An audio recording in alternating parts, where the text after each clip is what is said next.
Hello everybody, I'm Steve Brummel and I will be talking to you today about graphic novels. I did decide to go with both the trends and selection tools for this, so you will get a little bit of both sections with this one. We'll talk about some trends going towards schools, especially in the library section, and we'll also be talking about ways that you can select your materials by using different sources together. The trend we're going to be focusing on for graphic novels is going to be their use in schools, especially to supplement core curriculum and essentially to figure out why they're so useful with students today and how they can be used in the classroom itself. Through my research, I've been finding that graphic novels are some of the most popular items in circulation. Quote, "In our library, it's 3% of the collection and 30% of our circulation," end quote, says Esther Keller in Heidi MacDonald's How Graphic Novels Become the Hottest Section in the Library. Topics vary and anyone can find something they are interested in. Another consideration when talking about popularity of graphic novels is how they are tagged. There seems to be no standard to how we tag graphic novels, and it can create confusion for patrons. We may not have even seen the potential of the growing audience for children, teens, and older patrons. One of the trends for graphic novels is creating spaces to house them. There may be a section dedicated to graphic novels for each age group, and it presents them as a popular and viable reading option for students. Nearly every state in America is heading towards the Common Core. This trend in schools affects the library trends as well. This can create a boon for graphic novels as the Common Core is searching for materials that fit multiple learning styles. The visual nature of graphic novels make them a perfect fit for this change in education. In Rose Hagar's presentation, she states that graphic novels develop strong language arts skills, including reading comprehension, vocabulary development. They ensure that kids continue to read for fun outside the classroom. They're a bridge for transitioning from picture books to text-only books, and they stimulate young readers to branch out and explore other genres. Graphic novels can be a major help in the classroom as well. This can be especially useful with reluctant readers. Lisa Cohen presents many ways to incorporate graphic novels into the classroom, including teaching visual rhetoric, incorporating literary elements into the teaching of graphic novels, and applying various critical approaches. One of the things that graphic novels really represents for a teacher is ways to reach multiple intelligences. There are visual cues for visual learners, literary cues for those adept at reading, and the teacher can use their imagination on new and unique ways to implement these sources every day.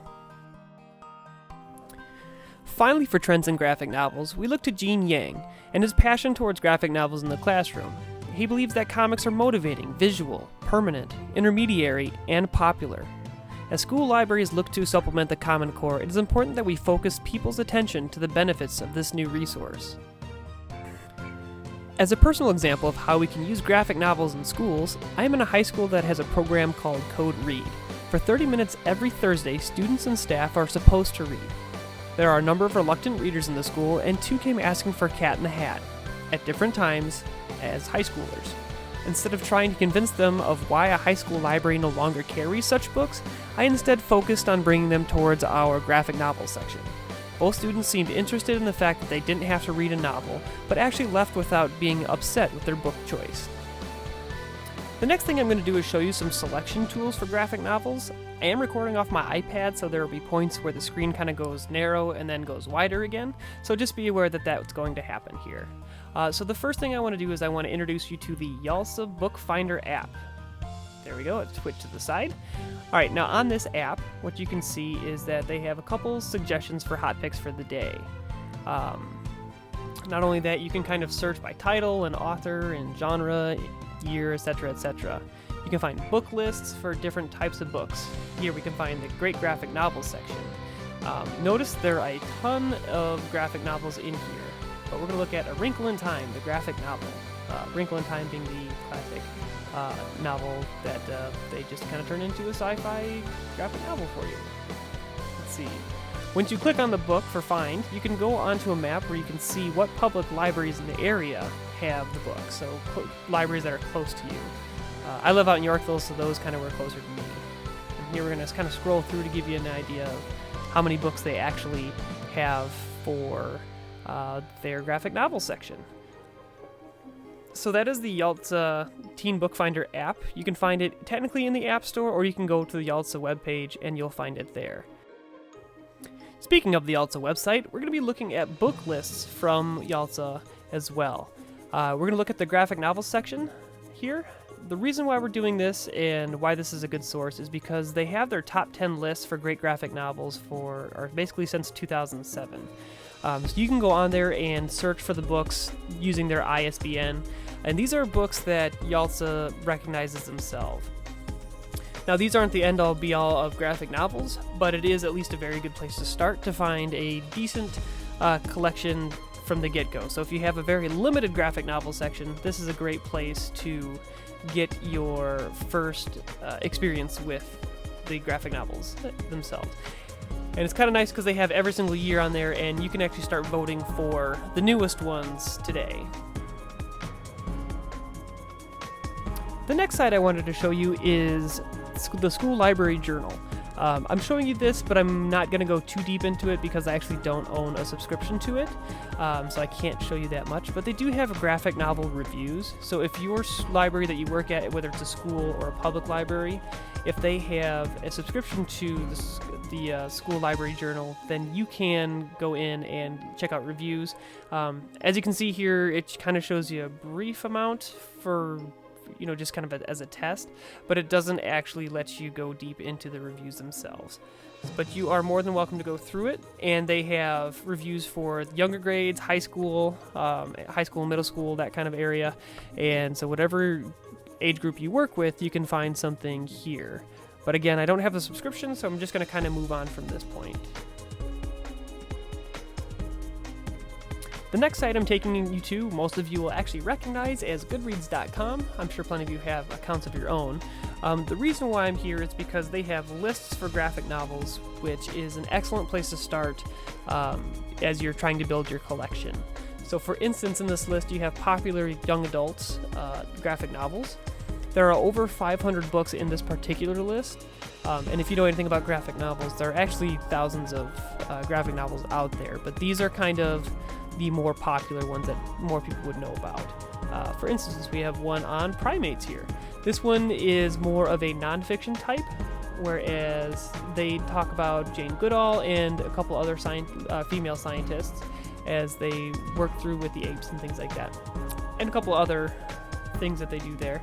Here you can see the community reviews, where people can go through and review the book. This will give you an excellent idea of how people view the book. They have different star ratings. You can review the whole thing. People will spoil the book, but fortunately most people put like spoiler warnings and things like that. So be sure to check those out.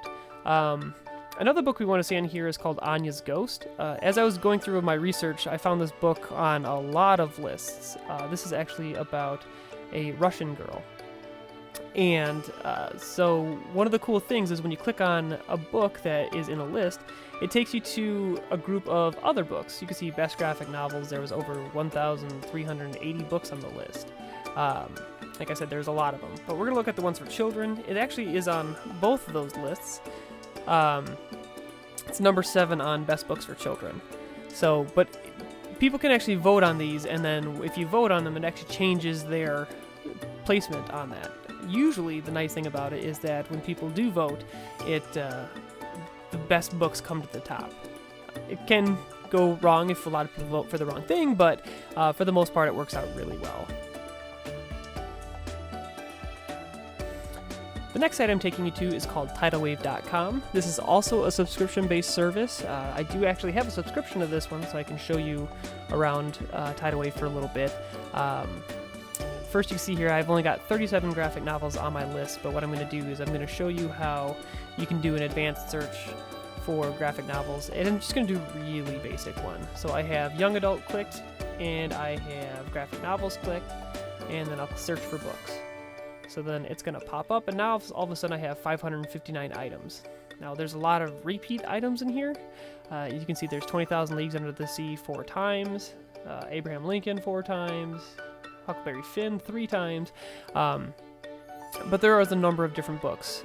One of the things that is really big here is that they have a lot of nonfiction books. And unfortunately, oh, that's weird. This one has Albert Einstein with the Abraham Lincoln cover. But one of the big things about this is that there are a lot of different titles that you can choose from, and from here you can also create shopping lists, which I've done for other books as well, and that's been very helpful.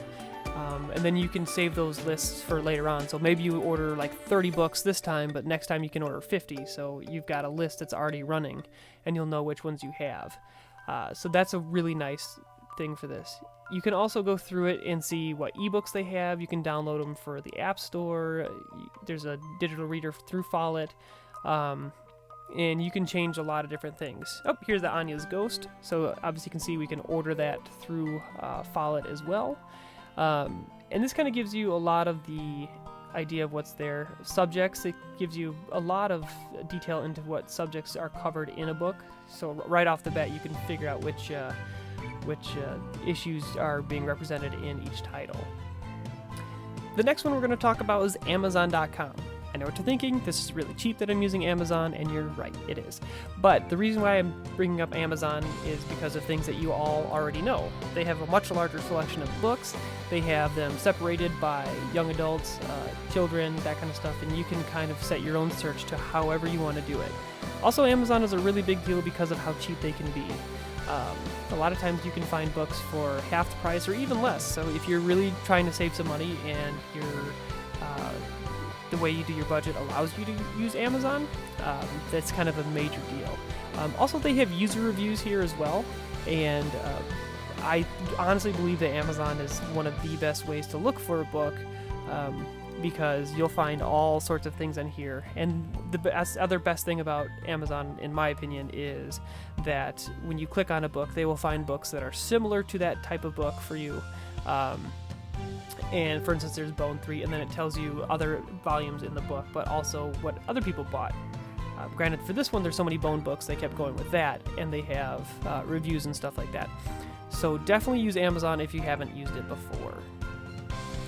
The last selection tool I want to show you is actually iBooks. It's a little bit different than all the others, and most of you would say, well, why the heck would you use iBooks when you have all these other choices?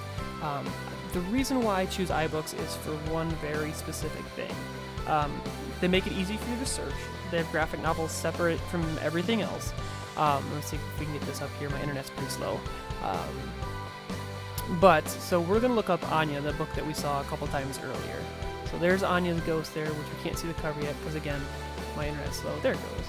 So if I click on Anya's Ghost, it'll pop open, hopefully, and it'll give us an idea of what the book description is. And you can see a little example of what the art looks like here on the bottom. And I think that's kind of important to see. They do have ratings and reviews as well and related books, but sometimes they get a little funky with that. Kind of tells you how many pages there are, but most importantly is the sample. So I just clicked on the sample button and it's going to download, so I'm going to let it do that, and we will take a quick break, and I'll be back in just a moment. Good news! Anya's finished downloading for the sample, so now we're going to click on this and we're going to see what it actually looks like. So this is why I bring up iBooks. It's not because of the prices are any better or anything like that, but you can go through what the beginning of the book looks like and get a real feel for what you'd be buying.